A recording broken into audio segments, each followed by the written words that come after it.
வணக்கம். இந்த கதை பல பெண்களின் கதையோடு ஒத்துப்போகும். ஒரு பெண் தன் கனவை எப்படி தனக்குள்ளேயே வைத்துக் கொள்கிறாள் என்பதுதான் இந்த கதை. முழுமையாக கேளுங்கள். பட்டாம்பூச்சி பட்டுப்புழுவாக மாறிய கதை.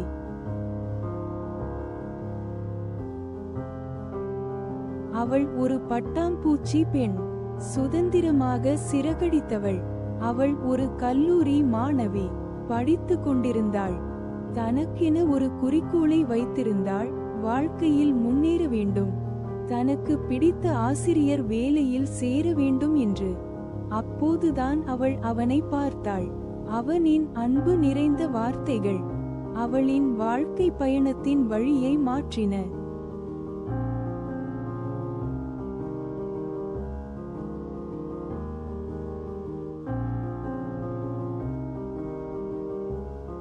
அவன் மீது காதல் கொண்டாள். கல்லூரி படிப்பு முடியும் முன்பே சூழ்நிலை காரணமாக இருவருக்கும் திருமணம் நடந்தது. கஷ்டப்பட்டு கல்லூரி படிப்பை முடித்தாள். அதன் நடுவில் அவள் தாயாகவும் மாறினாள்.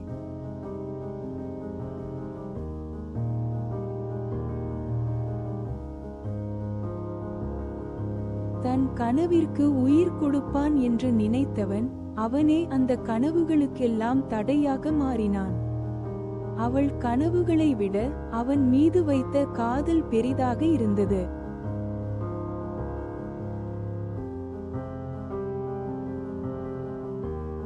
அவனின் அன்பில் எந்த குறையும் இல்லை.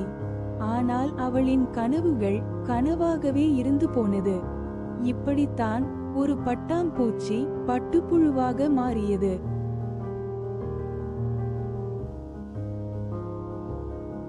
ஆனால் அவள் மனதில் இன்னும் ஒரு நூல் அளவு நம்பிக்கை இருக்கிறது. நினைத்ததை ஒரு நாள் எப்படியாவது அடைவேன், அவனின் கையை பிடித்துக்கொண்டு என்று.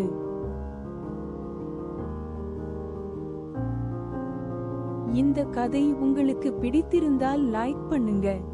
உங்கள் கருத்துக்களை காமெண்டில் சொல்லுங்கள்.